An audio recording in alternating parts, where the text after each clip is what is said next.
Ora, bom dia mais uma vez, meus amigos.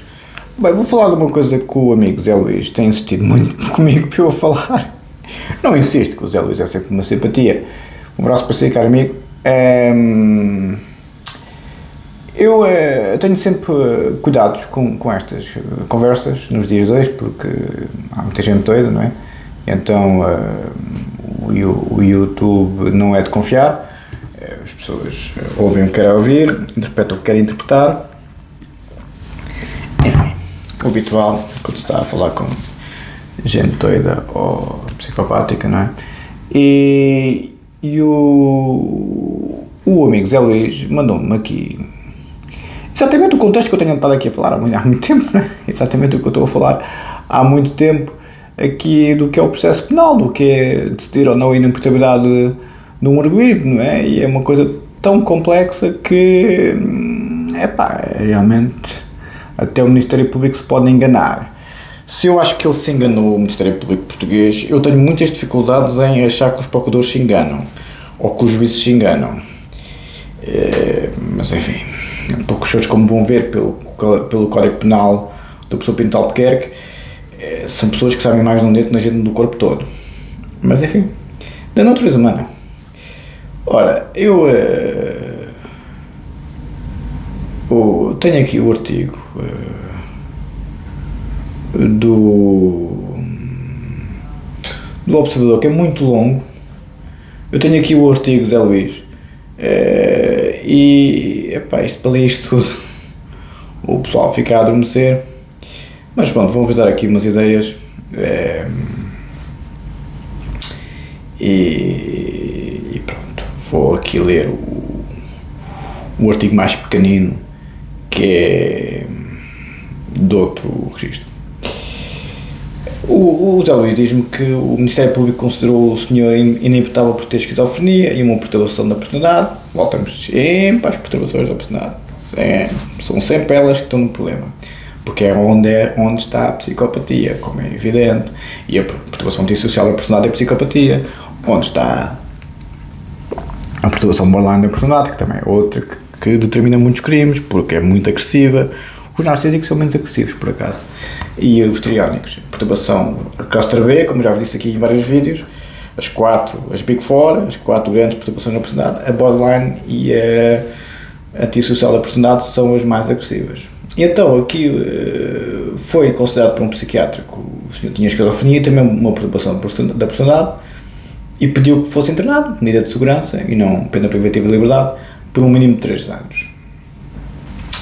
No entanto, o coletivo de juízes considerou que tal não se aplicava e o autor do ataque é imputável.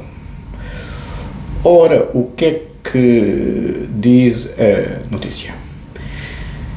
Foi aquele senhor, autor do ataque ao Centro Ismaili, pois é 50 publicidades, condenado a 25 anos de prisão. Abdul Bashir, responsável pelo ataque do Centro Ismaili em Lisboa, 28 de março de 2023, que provocou duas mortes, toda a gente se recorda disto, foi esta segunda-feira considerado imputável e condenado à pena máxima de 25 anos de prisão pelo Tribunal Central Criminal de Lisboa, onde por acaso teve o professor Pinto Albuquerque, também como juiz. Em março deste ano, o Ministério Público considerou o homem inimputável por ter esquizofrenia, o que é muito raro nos procuradores. Eu, quando o Zé Luís me disse assim, isto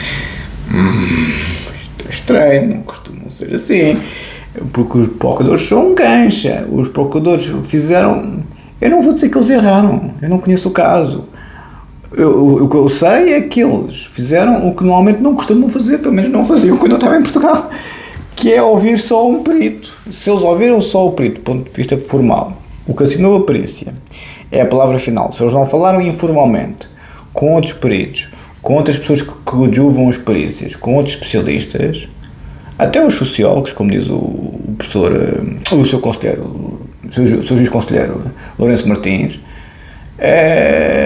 que estão habituados a trabalhar nestas áreas, como é evidente, não pode ser o Giddens, ok? Não pode ser um Bourdieu, né? Ou um Durkheim, se fosse vivo. Não pode ser esse pessoal, né? Bem, Bourdieu também não está vivo.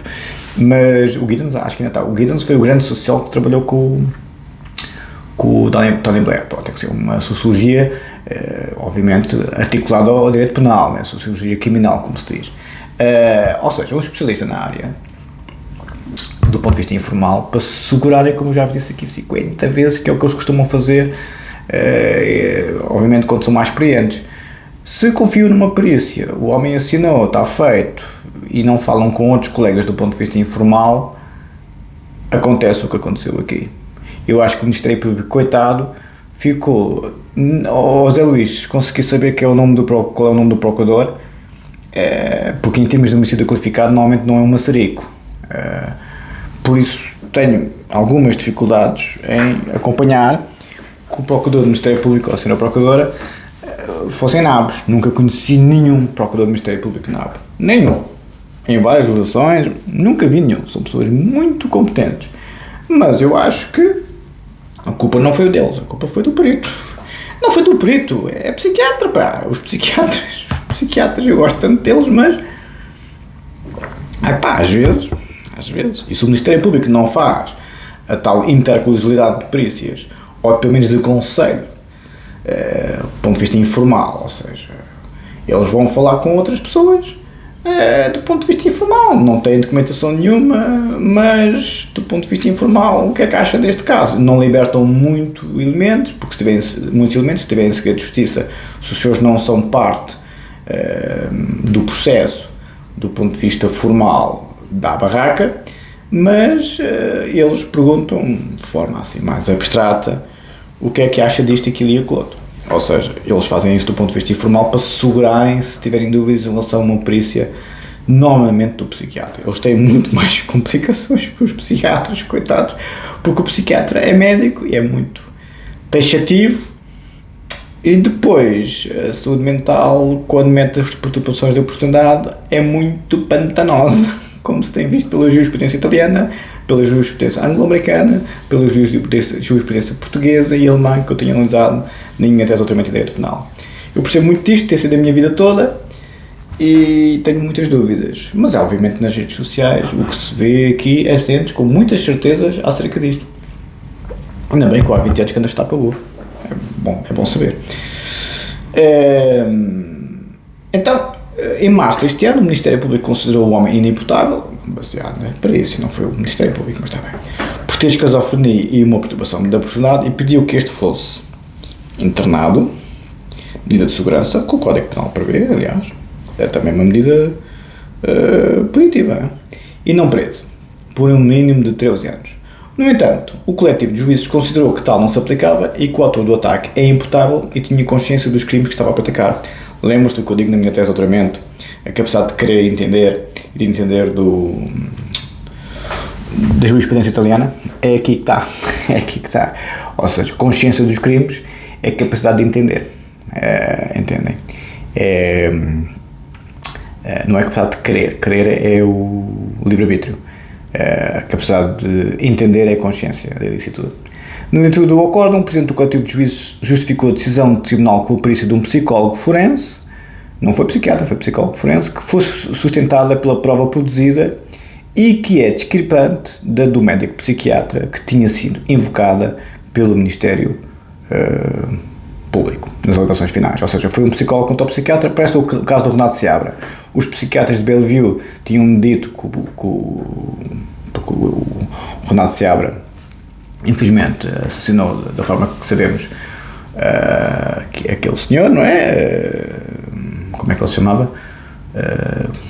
Carlos Castro, não é? Carlos Castro, se não me falha a memória. E pronto, assassinou lá com o saca-rolhos, aquela coisa muito gráfica.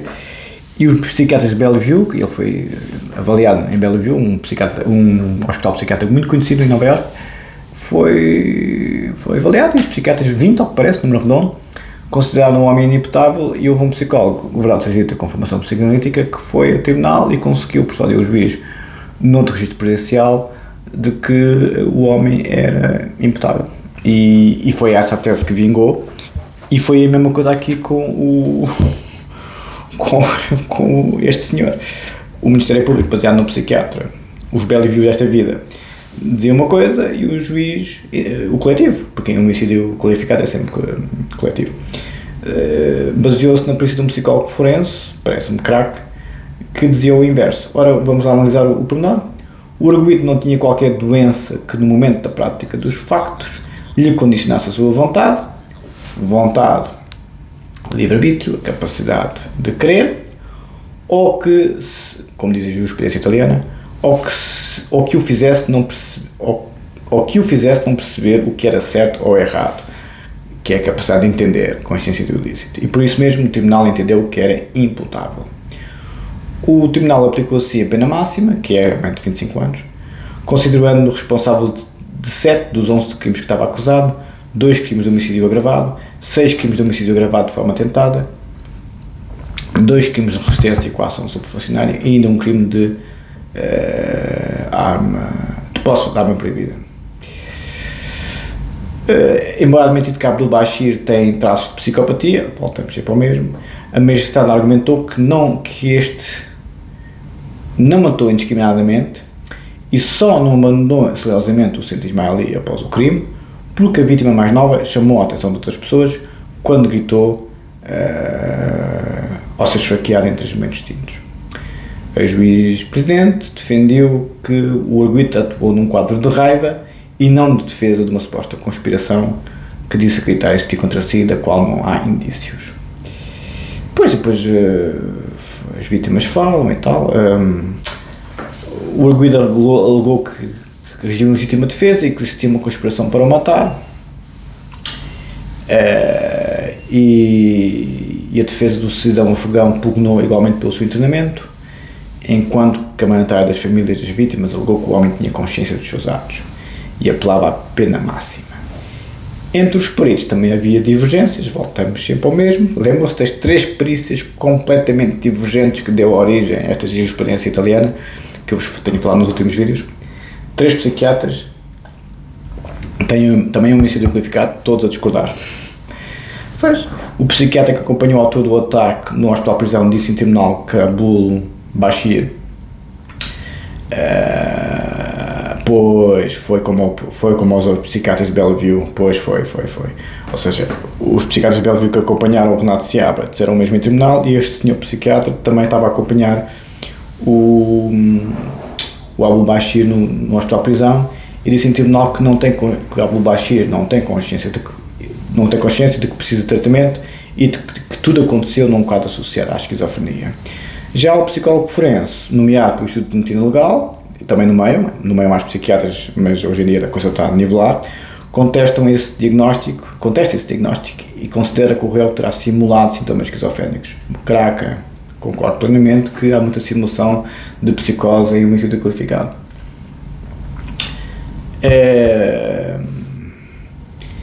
Depois, o esfaqueamento mortal aconteceu em 28 de março de 2023 e as vítimas foram 2 mulheres portuguesas de 24 e 59 anos que trabalhavam no serviço de apoio aos refugiados ao centro ismaili. Abdul Bashir está há cerca de 2 anos internado no hospital prisional, mas vai agora passar para a condição de prisão preventiva até tentar julgado esta pena de prisão. O amigo Zé Luís está a perguntar muito se eu concordo ou se não concordo, isto e aquilo, aquilo. Se o próprio Ministério Público, que são um gajo até à medula, tinha dúvidas, baseou-se somente no psiquiatra, que até o acompanhava. O psiquiatra foi manipulado pelo arguido. É possível. Este pessoal, se é psicopata, são magníficos em termos de sofisticação, magníficos para a maldade, claro. São de uma sofisticação intelectual avassaladora.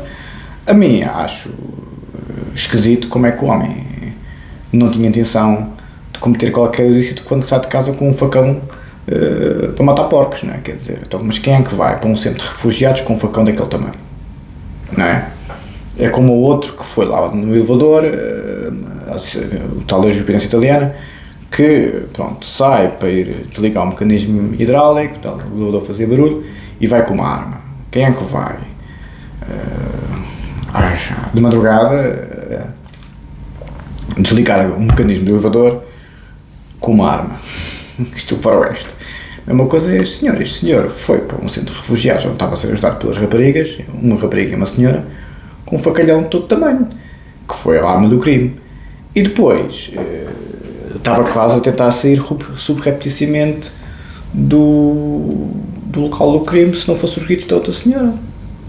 Onde é que está a falta de consciência do ilícito? O homem estava claramente a não querer ser apanhado. Um esquizofrénico puro faz o que o Zé Maria fez, agarrou 2 gatos e foi todo no parro a dizer que eram 2 bombas.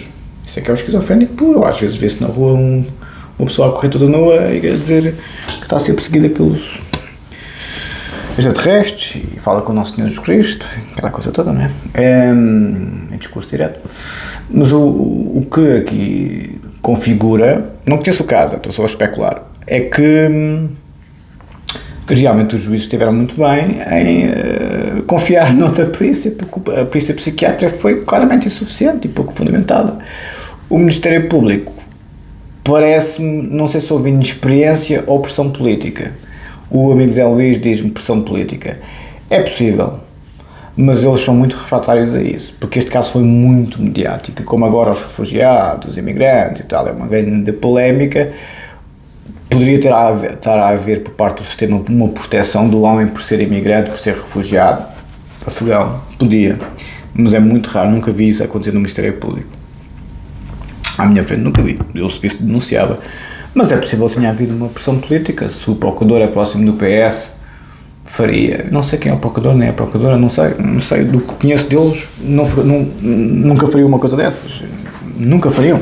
São as pessoas mais sérias que eu conheço, os procuradores, mais às vezes que os juízes às vezes são um bocadinho mais anjinhos, os procuradores são num gancho tremendo, mas é possível que tinha havido ali também uma certa flexibilidade jurídico-penal a acreditar ou a tomar por certo uma perícia claramente pouco fundamentada por razões políticas. É possível que sim.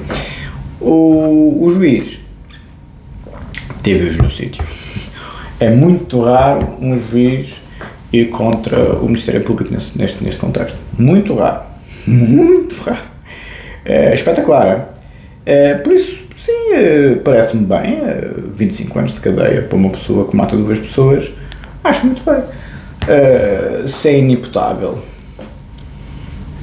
Se fosse inimputável uma medida de segurança com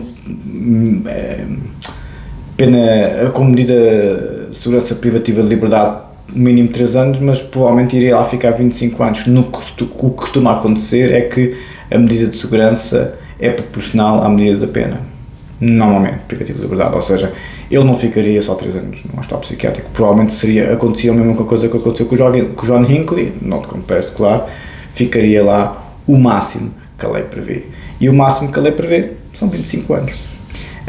Obviamente que num caso da medida de segurança a coisa é muito mais patanosa, como nós iremos ver, mas acho que se tem justiça, parece-me a mim. Não conheço o caso, se souberem os nomes dos procuradores, voltamos ao mesmo, as polícias são muito patanosas, se é só quem ensina e faz o papelucho, é arriscado. Eles normalmente costumam falar com outros especialistas, com outros peritos, com outros académicos que trabalham na área, como é evidente, e os mais craques tentam fazer exatamente o que foi feito aqui. Vão à psicologia, vão à psiquiatria, vão à psicanálise e vão à sociologia. Aqui foi uma perícia de um psiquiatra e depois de um psicólogo que normalmente conflituam muito. Isso é verdade, porque o psiquiatra tem a visão médica, não é? Claro, é médico psiquiatra. O psicólogo tem a visão, obviamente, mais cognitiva. Quando é forense, obviamente a coisa já é mais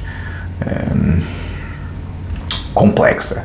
Se for um psiquiatra com uma formação psicanalítica ou um psicólogo com formação psicanalítica, pois vai sempre tentar articular o lado cognitivo com o lado emocional do inconsciente. No caso do psiquiatra, a mesma coisa.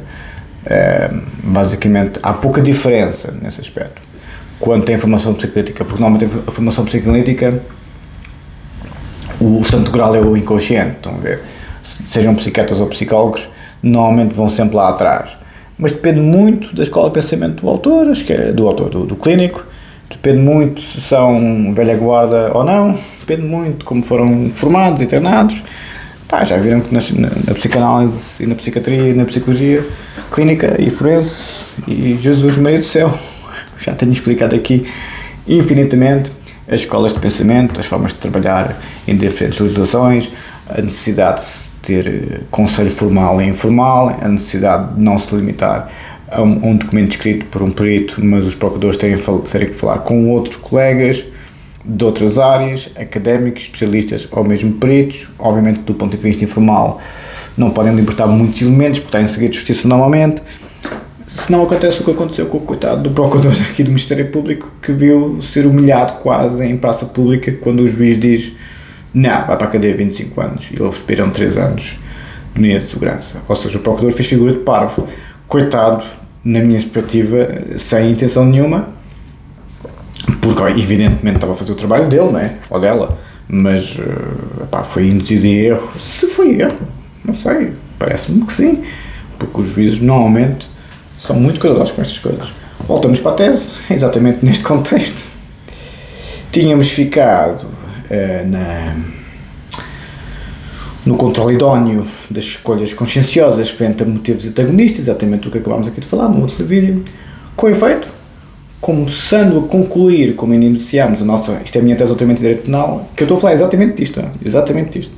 Com efeito, começando a concluir, como iniciámos a nossa reflexão sobre a jurisprudência italiana, por um lado, segundo a Suprema Corte Italiana, as perturbações da personalidade podem constituir uma causa idónea ou a excluir ou a diminuir relevantemente, por via autónoma específica. Só um apontamento: se este arguido estivesse em Itália, seria considerado inimputável, talvez, devido a esta jurisprudência. Mas esta jurisprudência não existe em Portugal, entendem? Mas não ficaria 3 anos só com medida de segurança, porque a moldura penal máxima em Itália não é 25 anos, ok? Por isso, atenção, os juízes não são parvos em Itália, não é? Não são parvos, não vão deixar um assassino na rua sem mais nem menos. Ou 3 aninhos, toma lá que já almoçaste. As provações da personalidade podem constituir uma causa idónea ou excluir ou diminuir relevantemente, por via autónoma e específica, a capacidade de entender, consciência do ilícito e de querer, livre-arbítrio, do sujeito agente de um crime para efeitos de estabelecimento dos pressupostos da inimputabilidade ou da imputabilidade diminuída. Como eu já vos disse, sempre que sejam de consistência, intensidade, relevância e gravidade tais que se apresentem em concreto suscetíveis de incidir sobre tal capacidade. Inversamente, não relevam para o estabelecimento da inimputabilidade as outras anomalias de caráter, como já vos disse, e os estados emotivos e passionais, problemática do culpa nos crimes passionais, né? Tese doutoramento em Direito do Socrate Neves, em 2008, que não apresentam a referida suscetibilidade de incidir sobre a capacidade de autodeterminação do sujeito agente do crime. Ou seja, a violência doméstica, o homicídio qualificado por inércia de violência doméstica, nunca, segundo a jurisprudência italiana, um estado emotivo e passional pode ser suscetível de inimputabilidade, como é evidente, não é?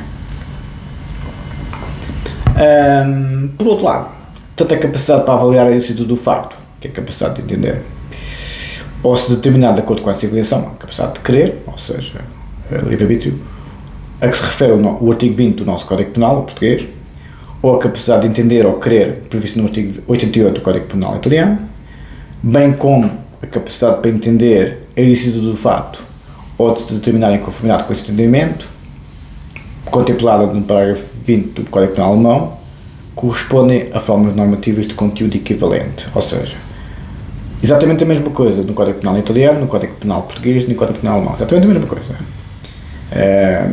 No parágrafo, como tal, sob a incidência do princípio da culpa, a capacidade de entender, consciência do ilícito, a capacidade de querer, autodeterminação, livre-arbítrio, representam em qualquer um dos referidos ordenamentos, alemão, italiano e português, condições constitucionais da responsabilidade penal e portanto, pressupostos cumulativos da imputabilidade, dir-me-ão. Então, há muita semelhança entre o Código Penal italiano, alemão e português? Sim senhor, neste contexto há. Por inerência, para a psiquiatria forense,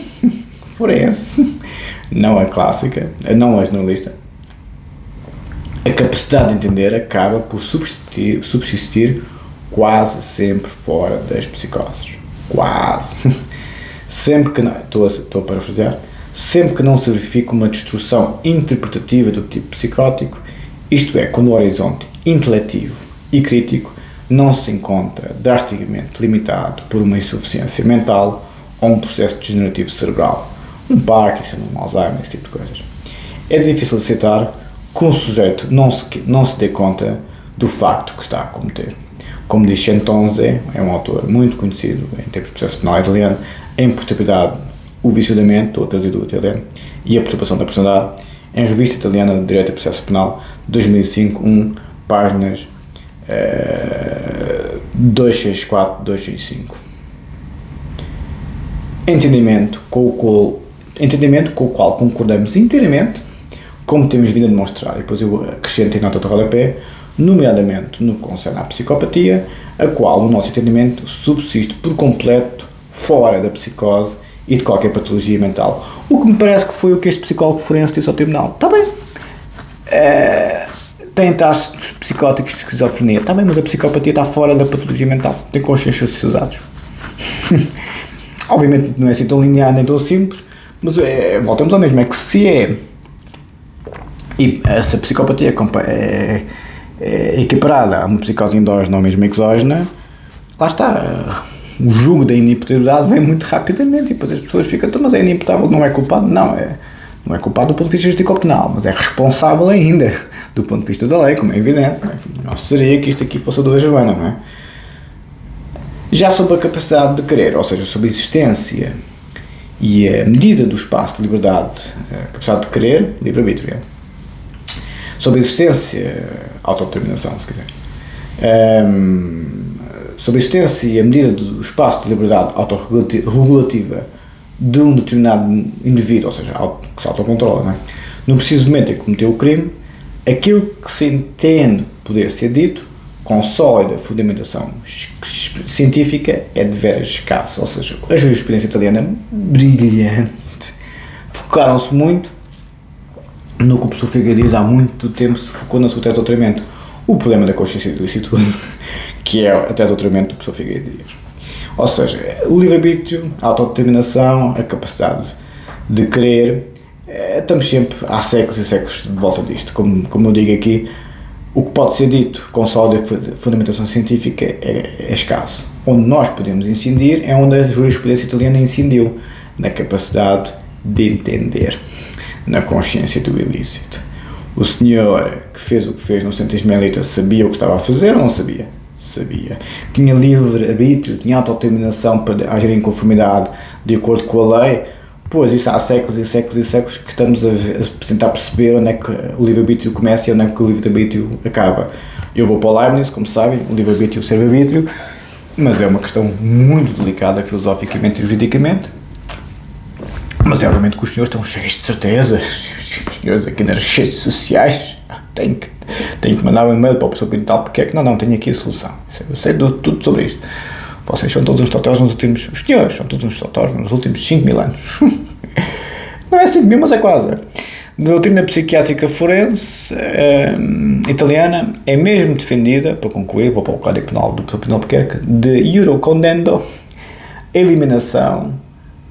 Vejam bem, a doutrina psiquiátrica forense italiana é mesmo defendida de iure condendo a eliminação da referência legal à capacidade de querer, famoso livre-arbítrio, com fundamento na ideia de que esta se encontra incontornavelmente subtraída a qualquer possibilidade de verificação empírica ou científica. Não se consegue demonstrar o livre-arbítrio. Sendo afirmada muitas vezes, como eu vos disse muitas vezes aqui também, com base numa ficção. É uma ficção do direito, o livre-arbítrio. Temos que... é a mitologia do direito, é a pré-existência do homem, como diz o professor Figueiredo Dias, em relação ao Diamond Negro, não é? Mutatis mutandis, aqui encontramos o pensamento de Kohlhaas e Boltzmann.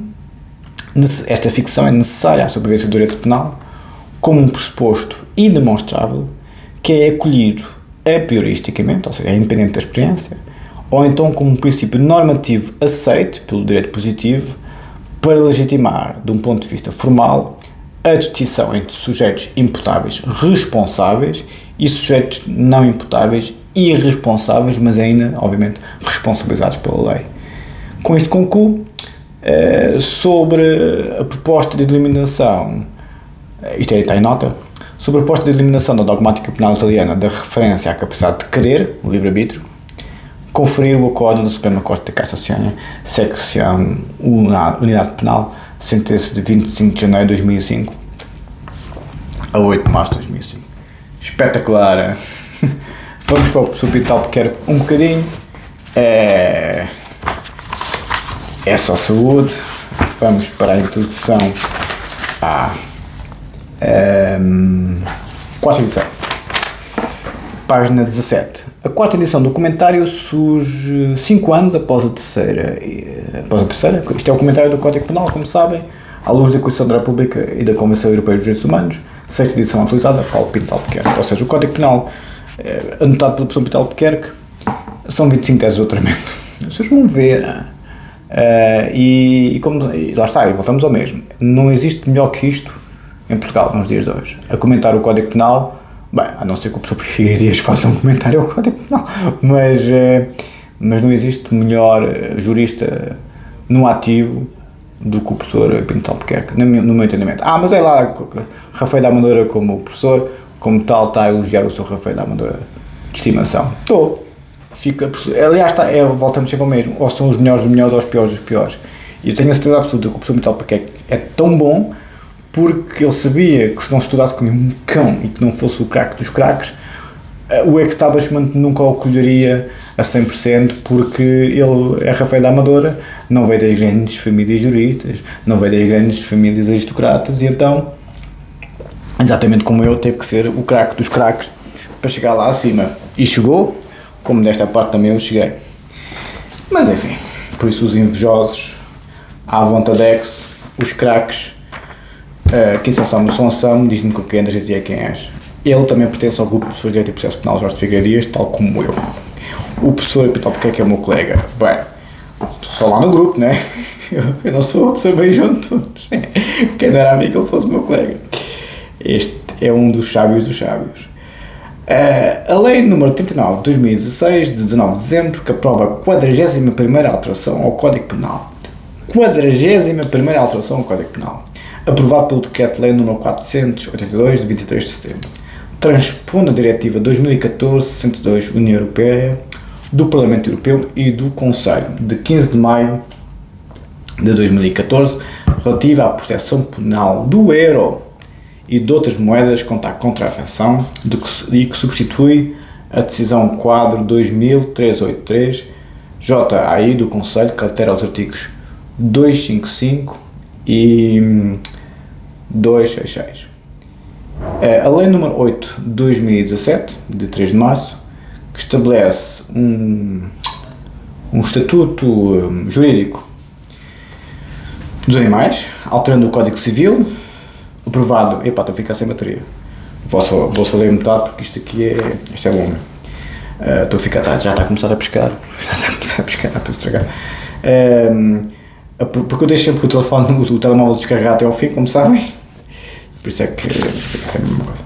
A Lei nº 8 depois estabelece um estatuto jurídico dos animais, alterando o Código Civil, aprovado pelo Decreto-Lei nº 47344, de 25 de novembro de 1966, o Código de Processo Civil, aprovado pela Lei nº 41 de 2013, de 26 de junho, e o Código Penal, aprovado pelo Decreto-Lei nº 482, de 23 de setembro, que foi o Decreto-Lei que instituiu o Código Penal em Portugal, que entrou em vigor a 1 de janeiro de 83, que altera os artigos 203, 207, 209, 213, 227, 231, 233, 255, 355, 356, 374P e 376. A Lei nº 30 de 2017, 30 de maio, que transpõe a Diretiva 2014/52 União Europeia, do Parlamento Europeu e do Conselho, de 3 de abril de 2014, sobre o congelamento e a perda dos instrumentos e produtos do crime da União Europeia, que altera os artigos 109, 110, 111, 112, 127, 128 e 130, e adita o artigo 112A. A lei número... está a pescar, tem que ir. Vou ler mais 2 parágrafos e acabo, porque senão isto fica... Porque depois tentar sempre olhar para o telemóvel e então estou a falar para o boneco se a bateria acaba e não me percebo. A Lei número 94 de 2017, de 23 de agosto, que altera o Código Penal, aprovado pelo Decreto-Lei número 40082, de 23 de setembro, o Código de Execução das Penas, muito importante, e medidas privativas de liberdade, aprovado pela Lei número 115/2009, de 12 de outubro. A Lei número 33/2010, de 2 de setembro, que regula a utilização de meios técnicos de controle à distância, vigilância eletrónica, e a Lei da Organização do Sistema Judiciário, aprovado pela Lei número 62/2013, de 26 de agosto, que altera os artigos 43 a 46, 50, 53, 58, 59, 73, 240 e edita o 274-A e a denominação da secção 1 do capítulo 2 do título 3 do livro 1. Para concluir, a Lei nº 16, 2018, de 27 de março, que aprova a 45ª alteração ao Código Penal, aprovado pelo Decreto-Lei nº 482, de 23 de setembro, integrando na previsão de qualificação de homicídio os crimes cometidos no âmbito de uma relação de namoro, bem como contra jornalistas no exercício de funções, reforçando a sua proteção jurídico-penal, que altera o artigo 132, que é o artigo do homicídio qualificado. Ficamos aqui, 132 foi alterado. Por isso, os senhores têm que perceber que o Código Penal é uma obra de arte. O artigo do homicídio qualificado 132 foi alterado na 45ª alteração do Código Penal, a 27 de março de 2018, ou seja, o Código Penal é alterado, é pensado, é trabalhado pelas maiores cabeças, tanto nacionais como europeias e até mundiais. E os senhores vêm aqui para as redes sociais e falar comigo acerca destas coisas como se isto fosse não, tem que ir para a cadeia, filhos, mas os senhores não percebem absolutamente nada disto, vão lá para a sopeira, vão lá para o pedreiro, as coisas aí é que estão bem, ok? Muito obrigado, um abraço.